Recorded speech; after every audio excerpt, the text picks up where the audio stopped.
저희가 요번에 성수동에 N2Night이란 이름의 아주 좀 특이한 브랜드 팝업을 만들었어요. 예전에는 오프라인이 단순하게 리테일, 물건을 파는 매장의 개념을 가졌었다면 이제는 조금 다른 것 같아요. 네, 안녕하세요. 미스터 굿비입니다. 오늘은 오프라인 얘기를 좀 해보려고 해요. 그 전에 사실 제가 처음에 광고할 때만 하더라도 오프라인 이런 말들은 사용조차 되지도 않는 개념이었는데 우리가 이제 워낙 온라인이라는 개념에 익숙해지다 보니까 반작용으로서 오프라인이 좀 더 자주 언급이 되는 것 같습니다.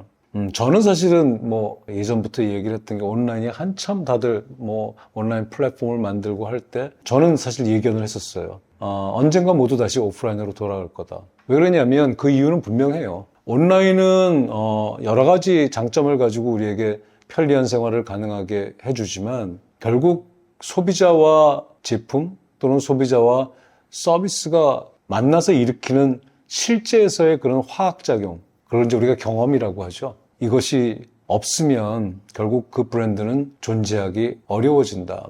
그래서 제가 볼 때는 이미 온라인으로 꽤 많은 팬들을 확보한 그런 브랜드들, 이런 브랜드들이 한남동이라든지 성수동이라든지 연남동 이런 곳에 매장을 내는 이유가 바로 그런 것들이거든요. 예전에는 오프라인이 단순하게 리테일, 물건을 파는 매장의 개념을 가졌었다면 이제는 조금 다른 것 같아요. 지금 특히 여러분들 성수동 같은 데 가보면 팝업이 엄청나게 많지 않습니까? 저희도 뭘 하나 하고 있어가지고 거길 찾아보니까 팝업 도장 깨기 하고 다니는 분들도 굉장히 많더라고요.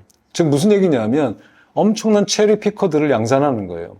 저는 그걸 보면서 과연 이렇게 해서 물론 브랜드의 인지도가 올라가고 브랜드의 호감도가 올라가는 역할을 하겠죠. 하지만 저는 오프라인이라는 개념을 온라인 대비해서 활용하는 방법을 단순하게 물건을 나눠주고 베네핏을 주고 이런 것들 좀 벗어나서 저는 그걸 광고 매체라고 생각을 합니다. 즉 마치 예전에 우리가 TV 광고에서 15초짜리 스팟을 돈 주고 사고 그 다음에 신문에서 전면을 돈을 얼마 주고 광고면을 사는 것처럼 저는 사실 일정 기간 동안 오프라인이라는 어떤 하나의 공간을 광고 매체로 사는 거라고 생각을 합니다. 그렇기 때문에 여러분들이 오프라인에서의 경험이 중요하고 필요하다고 생각하는 그런 브랜드를 운영하고 계시다면은 거기를 어떻게 레이아웃 할 것인가. 레이아웃이 인테리어 레이아웃의 문제가 아니고 마치 우리가 인쇄 광고를 만들 때 어떤 헤드라인을 어디에 배치하고 어떤 크기로 놓고 어떤 바디 카피를 놓고 비주얼은 어떻게 하고 이렇게 했던 것처럼 오프라인의 팝업이 됐건 또는 매장이 되었건 이런 곳들이 브랜드가 전하고 싶은 메시지를 전달하는 미디어가 되어야 된다라고 생각을 합니다. 물론 사람들을 많이 모으게 하기 위해서 방문자 KPI를 달성하기 위해서는 고객들이 좋아할 만한 것들을 줘야 되겠죠. 그렇지만 궁극적으로 그렇게 해서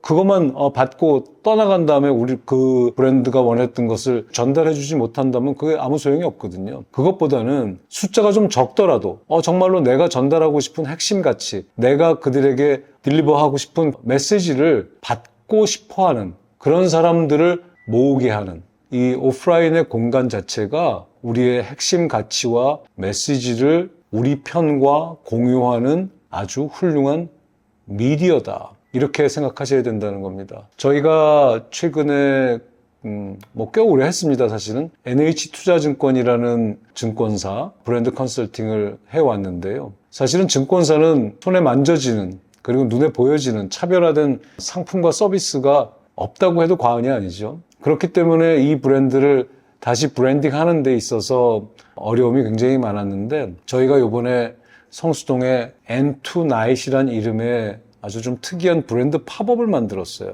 그래서 여기서는 무슨 상품을 팔거나 상품을 홍보하거나 이런 일들을 전혀 하지 않고요. NH투자증권을 사람들이 좀 더 가깝게 느끼게 하기 위해서 일단은 N2라는 캠페인 네임을 만들었고요. 그리고 왜 나이트냐 하면은 우리가 목표로 하는 타겟은 어떤 사람들이었냐면은 돈을 이미 많이 번 사람들보다는 자기 성취, 자기 성공을 위해서 끊임없이 노력하는 사람들.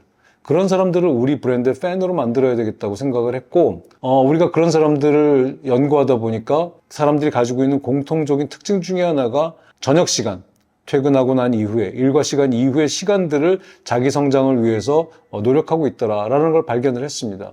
그래서 성수동 꽤 넓은 공간에 저희들이 이들이 와서 자기 일과 시간 이후에 또는 바쁜 시간을 벗어나서 휴식하고 힐링하고 그다음에 자기가 조금 모자랐던 부분들을 더 채워갈 수 있는 그런 공간으로 만들었어요. 처음에 우리가 이 제안을 했을 때 실제로 돈을 투입해서 실행해야 되는 클라이언트 측에서는 걱정이 많았죠. 사람들이 N2라고 했을 때 이걸 NH투자증권이라는 걸 모르면 어떻게 할까? 좀 더 많이 알려야 되지 않을까요? 아니면 뭐 우리 상품을 팔기 위해서 또는 좀 더 많은 사람을 끌어모으기 위해서 이런 것들, 이런 이벤트를 해야 되지 않을까요? 이런 의견을 주셨지만 저희들이 조금 더 강력하게 주장을 해서 철저하게 우리가 가지고 있는, 우리가 주장하고 싶은 핵심 메시지를 그들과 마음을 열어놓고 공유할 수 있는 장으로 만들어야 됩니다라고 말씀을 드렸어요. 그랬더니 저희가 지금 오픈한 지 한 2주 넘어가고 있는데 올라오는 반응들을 보면 그런 것들이에요. 깜짝 놀랐다라는 거죠. 와가지고 뭘 준다고 했을 때 처음에 회사 소개하고 회사 자랑하고 상품 가입하라 하고 몇 가지의 무슨 그런 절차를 거쳐서 체크인하게 만들고 할 줄 알았더니 아무것도 없다라는 거예요. 정말 자기가 생각했던 것처럼 힐링하고 자기 성장하고 이거 자기하고 되게 잘 맞는 브랜드다. 이런 반응들이 올라오고 있습니다. 물론 굉장히 많은 사람들이 오고 있고요. 제가 앞서서 말씀드렸습니다만은 온라인이 꽉 차고 나니까 이제는 분명히 오프라인이 중요해지고 있습니다. 하지만 오프라인이 우리가 물건을 많이 팔거나 또는 사람들 많이 모아가지고 호객을 하는 리테일의 장소라기보다는 우리가 원하는 메시지를 받기 원하는 사람들과 만나서 너무나 자연스럽게 스스럼 없이 공유하는 미디어다. 이렇게 생각하시는 게 좋겠다라는 게 제 생각입니다. 미스터 굿비였습니다.